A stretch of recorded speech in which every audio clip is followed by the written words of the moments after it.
ഇതെന്താ ഇത്? കോഴി. അതെനിക്ക് മനസ്സിലായി. സാറല്ലേ പറഞ്ഞത് ഫ്രഷ് ചിക്കൻ വേണോന്ന്? ഇതിനേക്കാളും ഫ്രഷ് ആയിട്ടുള്ള ചിക്കൻ കിട്ടാൻ ബുദ്ധിമുട്ടാ. ഇക്കണക്കിന് ഡ്രസ്ഡ് ചിക്കൻ വേണമെന്ന് പറഞ്ഞാൽ താൻ പാന്റും ഷർട്ടും ഇടിപ്പിച്ച ചിക്കൻ കൊണ്ടുവരുമല്ലോ. ഞാൻ നിക്കർ വരെ ഇടിപ്പിച്ച് ചിക്കൻ കൊണ്ടുവന്നിട്ടുണ്ട്. അതാണ് കൊച്ചുണ്ണി. ഇത് പിടിച്ച്. നിക്കറൊക്കെ പോട്ടെ, ലിക്കർ വാങ്ങിച്ചോ. ഉച്ചയ്ക്ക് അടിക്കണ്ടേ? ആ. തിന്നണ്ടേ? ആ. വാ. എന്താ സാറ് ഒന്നും ചെയ്യണ്ട, ഞങ്ങൾ നോക്കിക്കോളാം.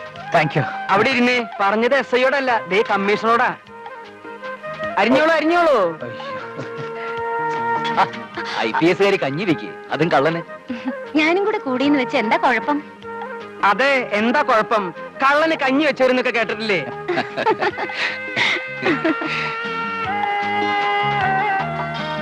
ഇത്രയും ടേസ്റ്റ് ഉള്ള ഭക്ഷണം ഈ അടുത്ത കാലത്തൊന്നും ഞാൻ കഴിച്ചിട്ടില്ല. ഭക്ഷണം കഴിക്കുന്ന കണ്ടാൽ അങ്ങനെ അല്ലല്ലോ തോന്നുന്നത്. എങ്ങനെയാ തോന്നുന്നത്? ഭക്ഷണമേ കണ്ടിട്ട് കുറെ കാലമായെന്നല്ലേ തോന്നുന്നത്.